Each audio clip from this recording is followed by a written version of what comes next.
ఓం శ్రీ సాయినాథాయ నమః. అందరికీ నమస్కారం అండి. Welcome to our channel Sai Amruthavani. ఎలా ఉన్నారు అందరూ? ప్రతి ఒక్కరూ షిరిడి సాయినాథుని ఆశీస్సులతో సుఖ సంతోషాలతో బాగుండాలని మనస్ఫూర్తిగా కోరుకుంటున్నాను. ఓం సాయిరామ్. సాయి బిడ్డలందరికీ నమస్కారం అండి. ఈరోజు బాబాగారు మనకి అందిస్తున్న సందేశం గురించి తెలియజేస్తున్నాను.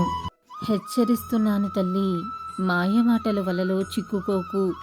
చూసేదంతా కూడా నిజం కాదు. నీ ముందు ఒక మాట, నీ వెనుక ఒక మాట మాట్లాడేవాళ్ళు నీ చుట్టే ఉన్నారు. జాగ్రత్తగా ఉండు, వారి మాయలో పడకు తల్లి. అల్లా మాలిక్, అల్లా అచ్చా కరేగా. ఓం సాయిరామ్. ఇలాగే బాబాగారి సందేశం రోజు వినాలి అనుకుంటే మన ఛానల్ని సబ్స్క్రైబ్ చేసుకుని సపోర్ట్ చేయండి. అంతవరకు సర్వే జన సుఖినో భవంతు. Thanks for watching.